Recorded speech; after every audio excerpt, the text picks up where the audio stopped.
আবার যদি আল্লাহর জিজ্ঞেস করি আল্লাহ কাদেরকে বিয়ে করতে পারবো, আল্লাহ বলবে সবাইরে বিয়ে করবি।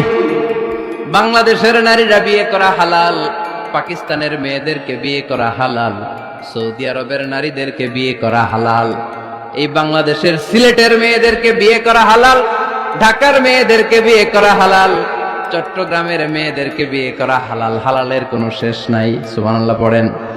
কিন্তু যখন জিজ্ঞেস করলাম তাহলে কাকে কাকে বিয়ে করা হারাম, তখনই আল্লাহ গুনে গুনে 14 জনের নাম বলে দিলেন, পড়েন সুবহানাল্লাহ।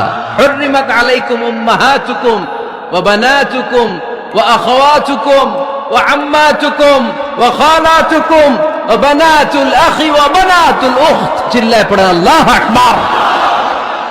যখন হালাল তখন ব্যাপকভাবে বললেন সব মেয়েদেরকে বিয়ে করতে পারো।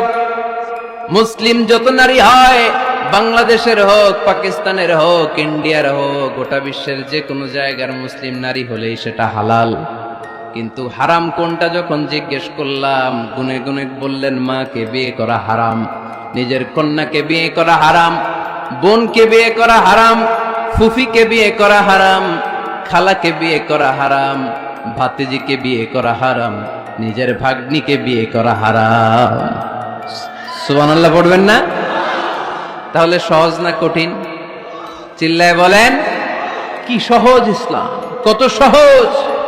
দাঁড়িয়ে নামাজ পড়া ফরজ, দাঁড়াতে পারতেছেন না, বসে পড়লেও কবুল করবে কে? অজু করে নামাজ পড়া কি? পানি নাই, তায়াম্মুম করে নামাজ পড়লে কবুল করবে কে? বিয়েতে মোহরানা দেওয়া কি? মোহরানা নাই। এক সাহাবী বললেন, ইয়া রাসূলুল্লাহ বিয়ে করব, মোহরানা আছে? না।